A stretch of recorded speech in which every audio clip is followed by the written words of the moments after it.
Pada kesempatan kali ini, kita akan membahas bagaimana tahapan dalam memodelkan suatu sistem pada mata kuliah Analisis Desain Sistem Informasi.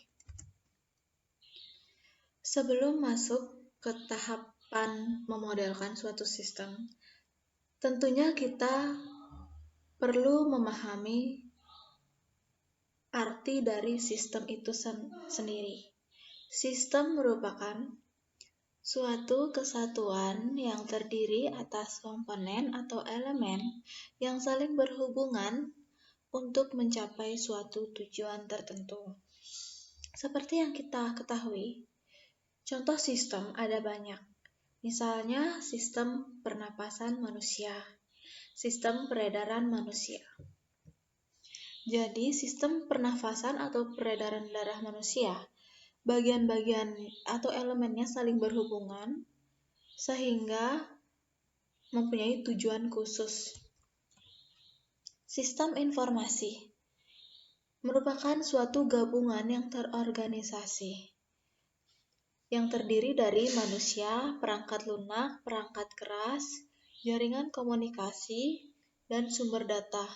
Jadi, dalam suatu sistem informasi terdiri dari elemen manusia, perangkat lunak, perangkat keras, jaringan komunikasi, dan sumber data. Jadi, masing-masing elemen saling terorganisasi, saling berhubungan untuk mengumpulkan, mengubah, dan menyebarkan informasi di dalam suatu organisasi tersebut. Seperti yang kita ketahui, contoh suatu sistem informasi yaitu sistem informasi manajemen, sistem informasi akuntansi. Tahapan awal dalam memodelkan suatu sistem yaitu kita mesti mengenal SOP atau Statement of Purpose. Tujuan dari SOP itu sendiri dalam memodelkan suatu sistem adalah menjelaskan fungsi sistem secara tekstual. Kemudian, mendeskripsikan atau menjelaskan tentang kelebihan atau fitur-fitur dari sistem yang akan kita buat. Contoh dari Statement of Purpose adalah misalkan terdapat sistem point of sales. Jadi sistem ini ditujukan untuk mengatasi masalah penjualan dan pembelian di suatu apotik Gianyar, di mana dalam sistem tersebut terdapat data pegawai, data supplier, data obat, data transaksi penjualan, transaksi pembelian, serta pelaporannya. Dalam pembuatan laporannya terdiri dari laporan pegawai, laporan obat, laporan supplier, dan laporan transaksi. Jadi deskripsi ini bisa dikategorikan sebagai statement of purpose. Setelah berhasil membuat statement of purpose, selanjutnya kita akan membuat event list. Event list atau daftar kegiatan merupakan daftar kejadian yang terjadi di dalam lingkungan sistem dan mempunyai hubungan dengan respon yang diberikan oleh sistem. Contohnya seperti ini. Dalam suatu sistem, terdapat master pegawai dan master barang. Jadi, event list dari master pegawai adalah ada proses tambah data pegawai. Jadi, pada kegiatan tambah data pegawai, kita dapat menambahkan data baru pegawai. Kemudian, edit data pegawai, hapus data pegawai, dan cari data pegawai. Jadi, event list di sini berisi tentang urutan kegiatan-kegiatan yang akan terjadi di dalam suatu sistem itu. Misalnya, tambah data pegawai, edit data pegawai, hapus data pegawai, dan cari data pegawai. Sebelum membuat diagram konteks, kita perlu memahami apa diagram konteks itu. Jadi, diagram konteks bertujuan untuk menunjukkan aliran data atau informasi secara keseluruhan. Jadi di dalam diagram konteks itu hanya memuat satu proses. Ciri-ciri atau simbol yang digunakan dalam diagram konteks yaitu ada tiga simbol. Yang pertama adalah simbol proses, yang kedua adalah simbol aliran data, arus, yang terakhir adalah simbol entitas. Simbol yang pertama yaitu simbol proses. Dalam memodelkan suatu sistem menggunakan diagram konteks atau DFD, data flow diagram, kita dapat menggunakan dua jenis gambar, yang oval atau yang persegi. Ini sama saja artinya sama-sama simbol proses. Jadi di dalam diagram konteks menggunakan simbol proses yang ditandai dengan penomoran 0. Jadi di sini terdapat proses sistem informasi penjualan dan untuk jenis gambar yang kedua adalah simbol proses dengan nama proses sistem informasi perpustakaan. Selain mengenal simbol proses, kita juga mengenal simbol aliran data atau arus data. Di sini diwakili oleh tanda panah. Keluar masuknya arus informasi atau data ditandai dengan tanda panahnya ini. Yang terakhir dalam diagram konteks ada simbol entitas. Jadi entitas ini merepresentasikan organisasi, orang, bagian atau pihak yang terlibat di dalam sistem itu.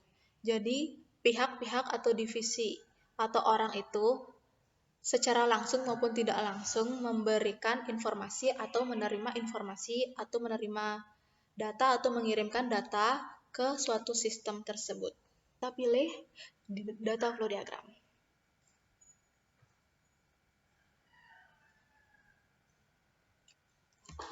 Untuk membuat diagram konteks, kita memerlukan tiga simbol, yaitu simbol proses, simbol arus atau tanda panah, kemudian simbol entitas yang disimbolkan dengan kotak persegi panjang. Jadi tinggal di-drag saja.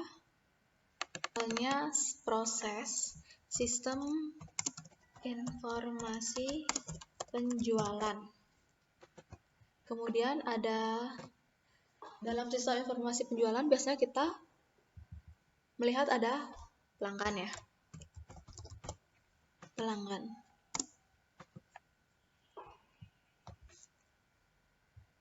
Kemudian ada pimpinan.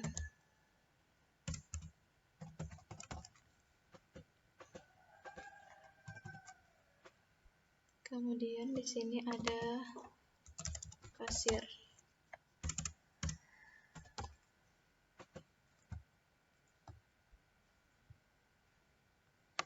Untuk membuat aliran atau arus datanya kita menggunakan tanda panah. Dari pelanggan menuju sistem informasi penjualan, data atau informasi apa yang biasanya diberikan dari pelanggan ke dalam sistem informasi penjualan? Kita bisa bilang data barang yang dibeli. Data barang. Kemudian, dari pihak pelanggan, apa yang bisa didapatkan dari sistem informasi penjualan? Misalnya struk pembelian barang atau uang kembalian misalnya. Jadi dibuatkan tanda panah lagi.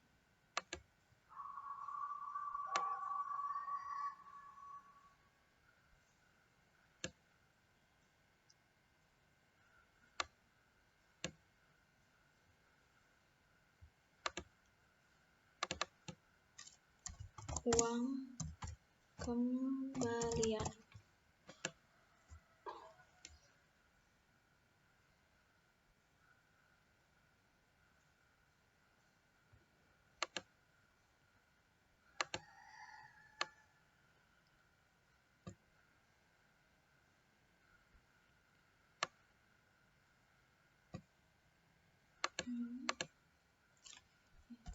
uang.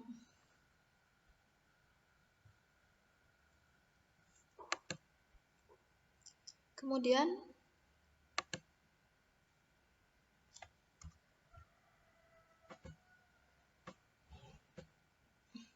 karena sistem informasi penjualan hanya memberikan laporan saja, jadi kita tulis laporan. Laporan penjualan, kemudian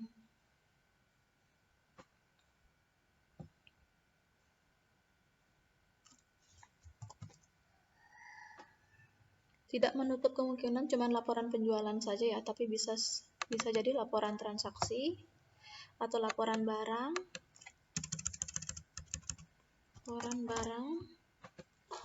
Kemudian dari sistem informasi penjualan ke kasir, informasi atau data apa saja yang diberikan ke kasir, yaitu berupa data transaksi.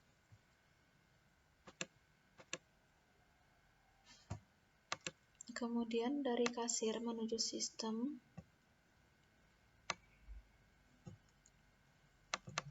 berupa misalnya kasir perlu login ke dalam sistem supaya bisa melakukan transaksi penjualan. Jadi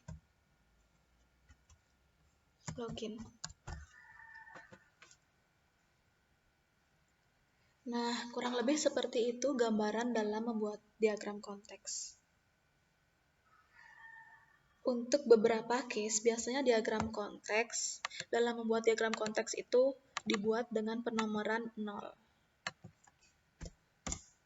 Seperti ini. Sekian, terima kasih.